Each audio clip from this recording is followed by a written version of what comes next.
Ikatlong kabanata. Ano nga ang kahigitan ng Hudyo, o ano ang mapapakinabang sa pagtutuli? Marami sa anumang paraan. Ang una sa lahat ay ipinagkatiwala sa kanila ang mga aral ng Diyos. Ano nga kung ang ilan ay hindi nangagsisampalataya? Ang di pananampalataya nila ay nagpapawalang halaga baga sa pagtatapat ng Diyos? Huwag nawang mangyari.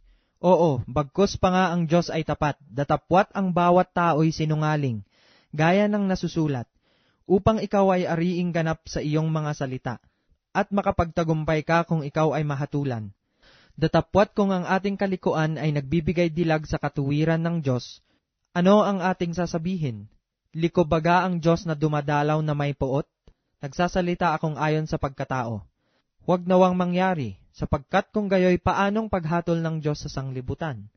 Datapwat kung ang katotohanan ng Diyos sa pamamagitan ng aking kasinungalingan ay sumagana sa ikaluluwalhati niya, bakit pa naman ako'y hinahatulang tulad sa isang makasalanan? At bakit hindi, gaya ng pagkalibak sa atin, at gaya ng pinatotohanan ng ilan na ating sinasabi, magsigawa tayo ng masama upang dumating ang mabuti?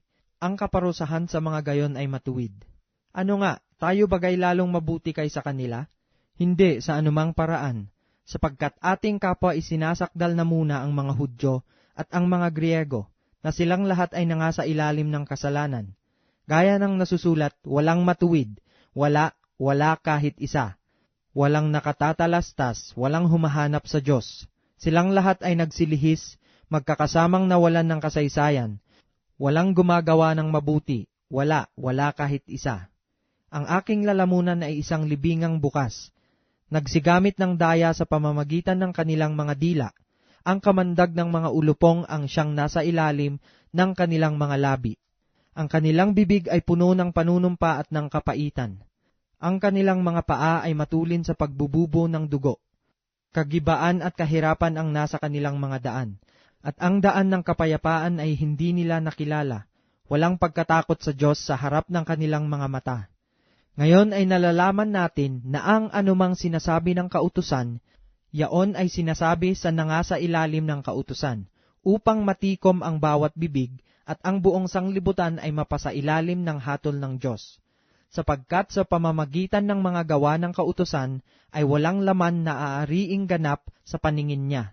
Sapagkat sa pamamagitan ng kautusan ay ang pagkakilala ng kasalanan.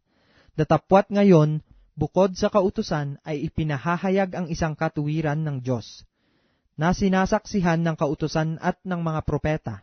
Sa makatwid bagay ang katuwiran ng Diyos sa pamamagitan ng pananampalataya kay Hesukristo sa lahat ng mga nagsisisampalataya, sapagkat walang pagkakaiba, sapagkat ang lahat ay nangagkasala nga, at hindi nangakaabot sa kaluwalhatian ng Diyos.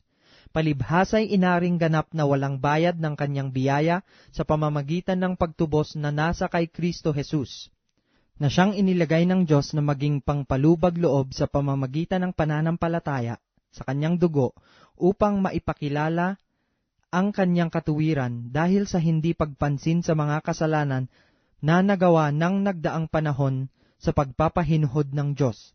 Sa pagpapakilala ay aking sinasabi ng kanyang katuwiran sa panahong kasalukuyan upang siya'y maging ganap at taga-aring ganap sa may pananampalataya kay Kristo. Kaya nga saan naroon ang pagmamapuri? Ito'y inihiwalay na. Sa pamamagitan ng anong kautusan ng mga gawa? Hindi, kundi sa pamamagitan ng kautusan ng pananampalataya. Kaya nga maipasisiya natin na ang tao ay inaaring ganap sa pananampalataya na hiwalay sa mga gawa ng kautusan. O ang Diyos baga ay Diyos ng mga Hudyo lamang? Hindi baga siya ang Diyos din ng mga Hentil? Oo, ng mga Hentil din naman. Kung gayon nga, naiisa ang Diyos at kanyang aariing ganap ang pagtutuli sa pamamagitan ng pananampalataya at ang di pagtutuli sa pamamagitan ng pananampalataya. Niwawalan kaya nating kabuluhan ang kautusan sa pamamagitan ng pananampalataya? Huwag nawang mangyari, kundi pinagtitibay pa nga natin ang kautusan.